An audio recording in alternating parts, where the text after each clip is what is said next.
Hi, and welcome to the Sage Seeking Sisters. I'm Jackie. And I'm Stacy. And today we have with us, we are very honored to have Father Paul Abernathy in the house. Thank you. Thank you. It's so good to be with you. So I was saying I needed to clarify because anybody that has any sense of history, Abernathy is such an important name. Are you the great nephew of Ralph Abernathy?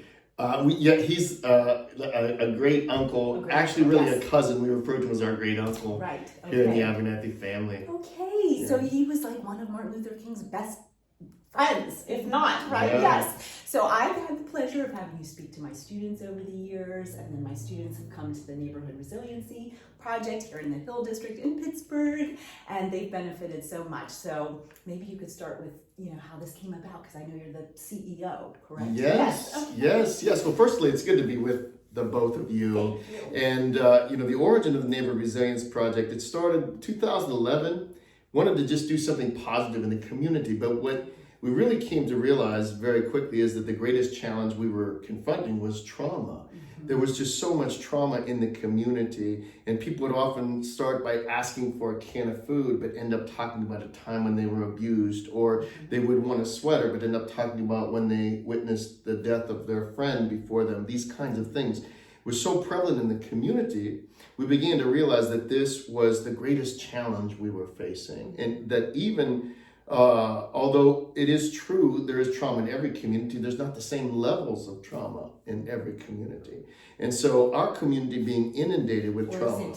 Or the same types. Right. Yes. That's absolutely right. Yeah. For me, I was a soldier in the Iraq War, and what really struck me was I got to the point in my ministry where I thought I was seeing so much more post-traumatic stress in my own community than I saw when I was in the Army. And I continue to believe that to be the case. And that was really what led us on the path to engage with researchers and academicians from the University of Pittsburgh, Duquesne University, to help us understand this issue of community trauma. And at that time, it wasn't well defined. In fact, when the literature around community trauma was referring to communities that experienced a traumatic event all at once, like Hurricane Katrina or 9/11, but the reality is that people in so many communities have little 9/11s every single day. That's and right. There wasn't a way to really capture that. The researchers were not really paying attention to that. So we really began this exploration of this concept of community trauma, as in really trying to understand the layering of trauma that has happened among a particular population over many generations. We started having conversations. They were very raw early on. We had, homicide survivors and police officers and clinicians and therapists and researchers and community members with lived experience. And we started talking about this. It all culminated in this, in 2014, in a consultative workshop. We had learned it from the World Health Organization that was really built on the premise that people a lot of times don't make progress in community because they try to solve issues, and issues don't have solutions, problems do. That's good. So the question was, how can we problematize the issue? Yeah. And we said, can we do this on the issue of community trauma? And that's exactly what we did. And we did it out in the open. We had tents out there. We began it with a reading of stories that had been collected from the community of traumatic experiences, and we had focus groups and information that helped us learn how to talk about these things. And it all resulted in this framework we now refer to as trauma-informed community development. And that's really the origin of the Neighborhood Resilience Project, because that really is our mission, really working on facilitating transformation from what we call trauma-affected community to resilient, healing, and healthy community. And there are different ways by which we advance that mission. Of course, we have to begin by basic needs. It's funny because people try to say, they always, that old saying, which I really don't like, if you give a man a fish, he'll eat for a day, teach him to fish, he'll eat for a lifetime. And it seems to put more emphasis on teaching, but the reality is that he's hungry. He's not learning anything. Let's do both. Let's do both. Let's give him. That's right. Let's give him the fish and teach him the fish. We have to do both. And so really understanding that we have to begin by addressing people in crisis, and that does mean addressing food insecurity. It does mean being proficient in therapeutic interactions when people are having psychotic breakouts. It does mean responding to homicides in the immediate aftermath of gun violence. Really the acute ministry that really cares for people when they're living in active trauma. Which leads us to the second element of this work, is where we really are working on the healing process, and that's where we have community-based interventions that we're doing really block by block, because if you look at a whole neighborhood, it's really not the whole neighborhood that has concentrated challenges. I live in the Hill, my family, it's just a fantastic place. And my block is filled with homeowners, and people are community leaders, and it's a very vibrant, very vibrant block, very vibrant area of our neighborhood. If you go to a different corner of the neighborhood, it's completely different. And what we see really is that it's really not the zip code. There are really, really areas in the neighborhood. Allegheny County has, yeah, is that right? We're talking about our this bubble morning, in the yeah. South Hills. I said, you can't really, lump together. You sure can't. I mean, look, in Allegheny County, we have 30,000 blocks, and the gun violence happens on 0.3% of them. Wow. That's about 90 blocks. Yeah. When you really think about this. Wow. And what we've really done is we've developed an intervention process that focuses on those areas. We don't need to hit the whole community. Yeah. But it is Target. like, you target. Yeah, exactly. And we've had some real success with this. We've developed a health assessment system with the University of Pittsburgh called I Am Healthy, and it's an integrated perspective on health and well-being. And we can look at the health of the person, the household, the block, and the neighborhood. And we've been measuring pre and post these interventions for 7 years, and consistently we've seen them improve health and well-being as a result of this. And of course, the hypothesis is, as health and well-being improves, violence decreases. As health and well-being improves, unemployment improves. As health and well-being improves, academic performance improves. Because really health and well-being should be the goal of community development. And that really happens to be, a core element of our work. We do have a free health center here, free primary behavioral and dental care. And we're doing a lot of public health intervention in community, trying to address the death gap. These communities, medically underserved communities, have a lower life expectancy than other communities in the region. And then, of course, the final element is really working, in this tradition of the civil rights movement, to develop leaders. And this is something we're doing locally as part of these interventions, developing leadership in community to really drive this work forward. But also, we've now been privileged to work on this in a national level. We have a partnership with the city of Columbus, who is now implementing trauma-informed community development in the Linden neighborhood. And they, using I Am Healthy, have now seen, after the first year of implementation, improvement in health and well-being. And they're investing in advancing this work in Columbus. We have a partnership with Wind River Indian Reservation, working with the Shoshone and the Arapaho, who have now identified trauma-informed community development as a priority for the reservation going forward. We've trained people from Richmond and Petersburg, Sarasota, Florida, Crawford County up to the north of us, Indianapolis, Kansas City. And all of this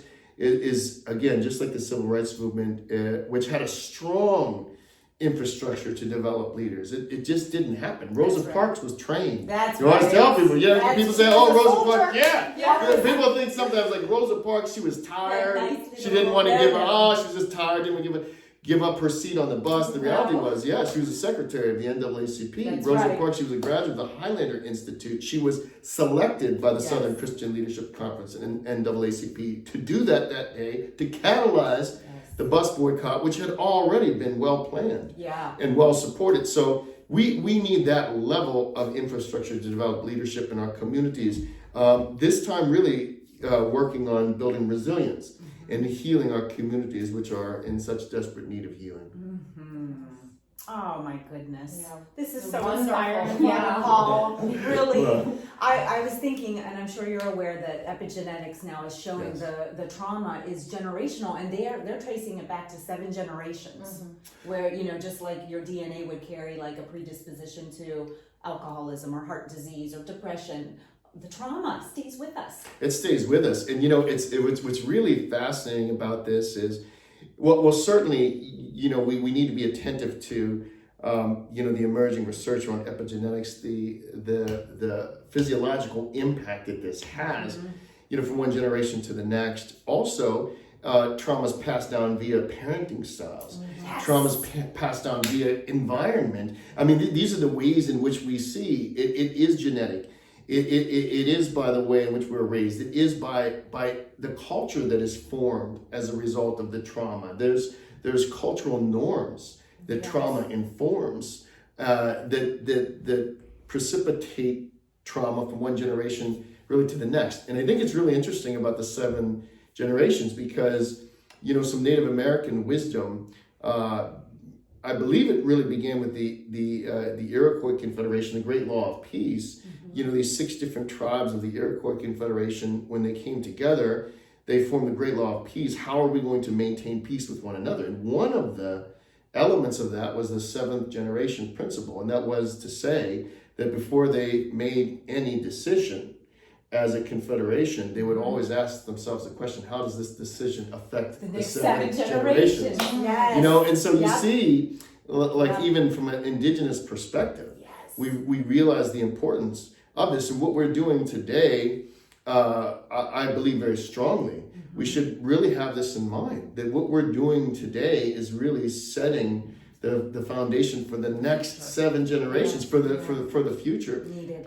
Yes, incredible responsibility. I'm glad you bring up the Native American population because I feel like there's often overlooked, in from a macro perspective as far as the needs and the isolation and the marginalization and, the desperation of, what they're still trying to preserve, and their trauma. I have a friend who lives on a reservation in Michigan, Eva, and she, has informed me a lot of what's going on. Yeah. So I'm so glad you're working with the communities who often are overlooked. Because we were talking this morning how just in our city of Pittsburgh, there's so much separation of understanding of what our neighbors are experiencing.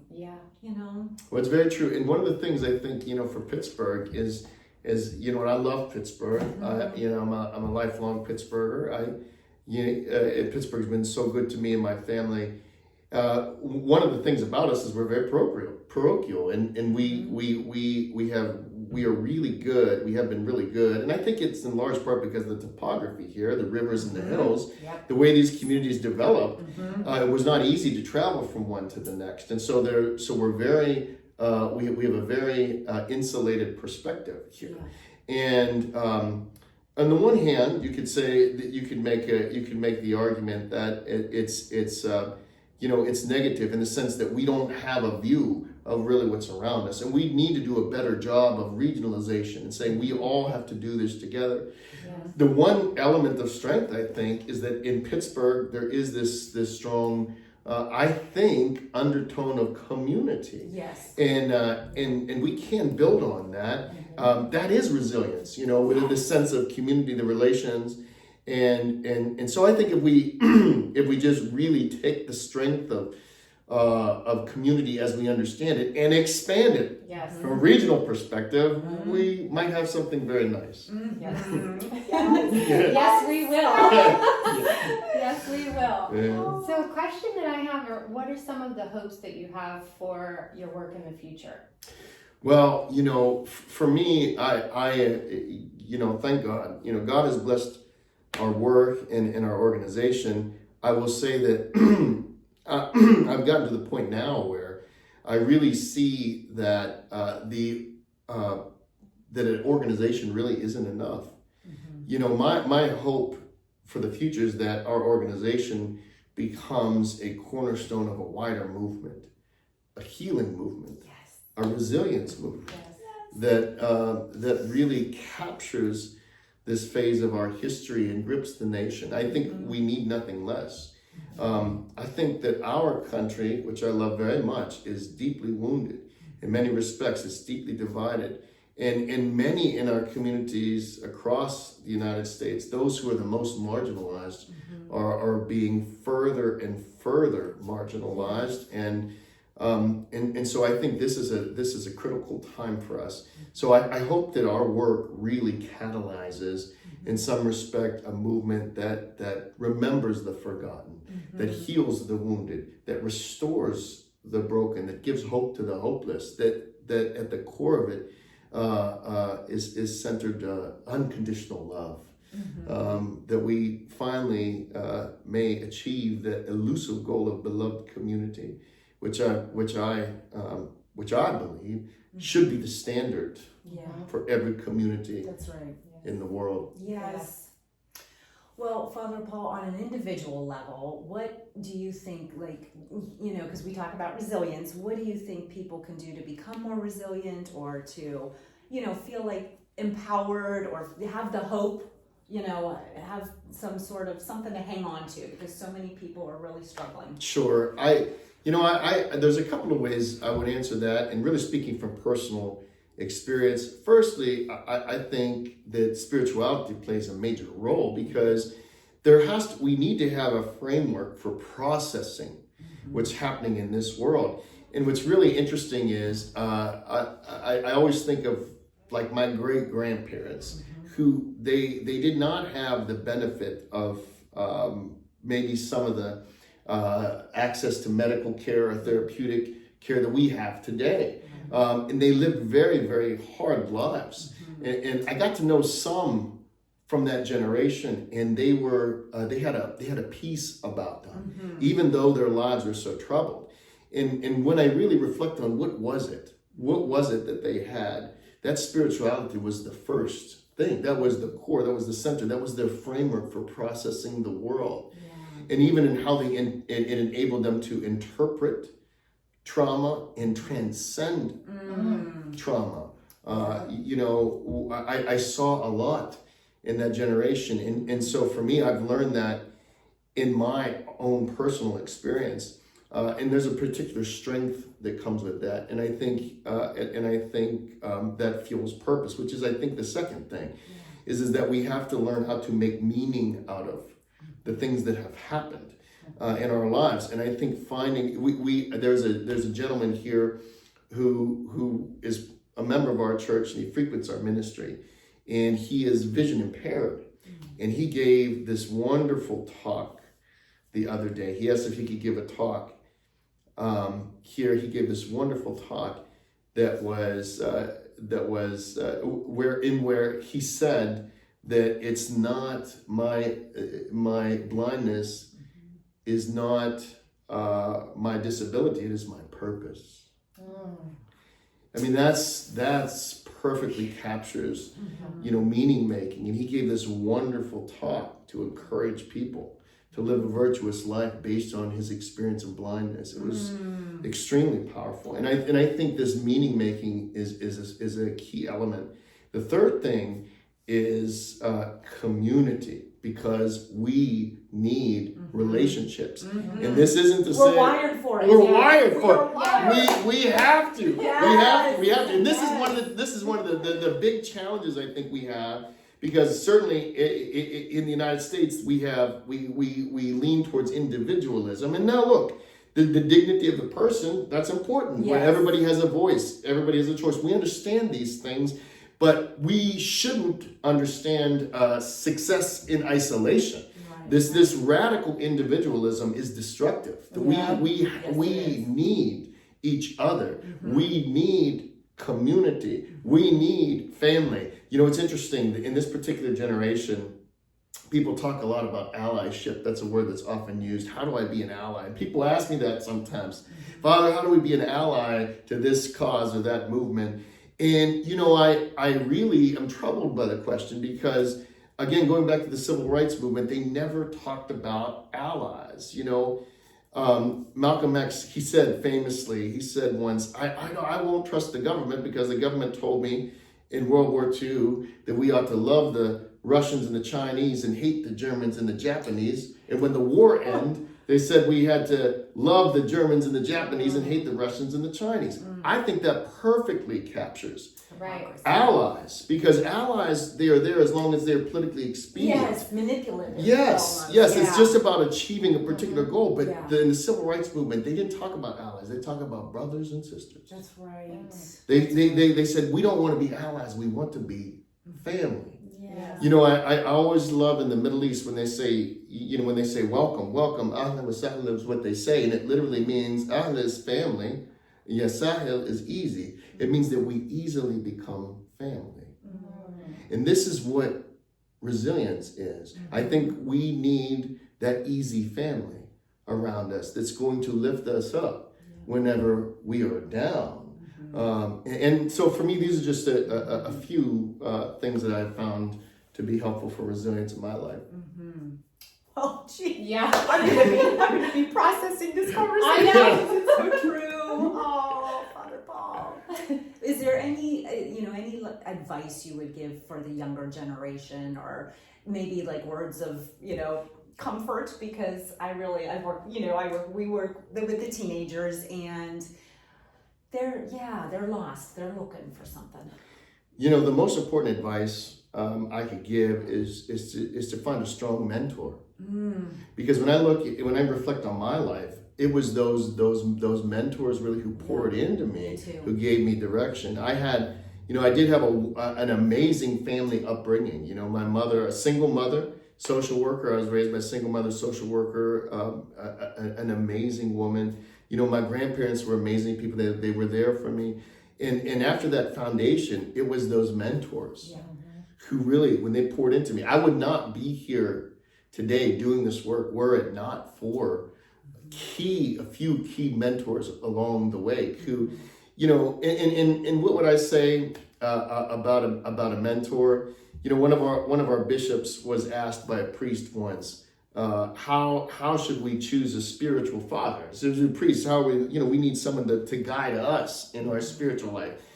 Bishop Basil, one of our bishops, and he said, find one who will lift you up when you need lifted up, and who will smash you when you need smashed. That's what he said, and that's true. That's true. And I think ultimately, so we can grow. So we can grow. That's it. So we can grow. And that one, that really, where we really sense that no matter how they're guiding us, that they love us. I think that's probably very important. Yeah, and that they have our genuine best interest at heart. That's right. Sure. Yeah. That's right. Oh, well, Father Paul, this has been a Thank pleasure. you. Thank you so Thank much. you. And I can't wait to see all of the wonderful process and progress in the future. And I want to be a part of it too. It's all of us together, right? It's all of us together. It truly is. Yep. Yeah. Thank Thank you. you. Well, thank very you both. much. Thank you.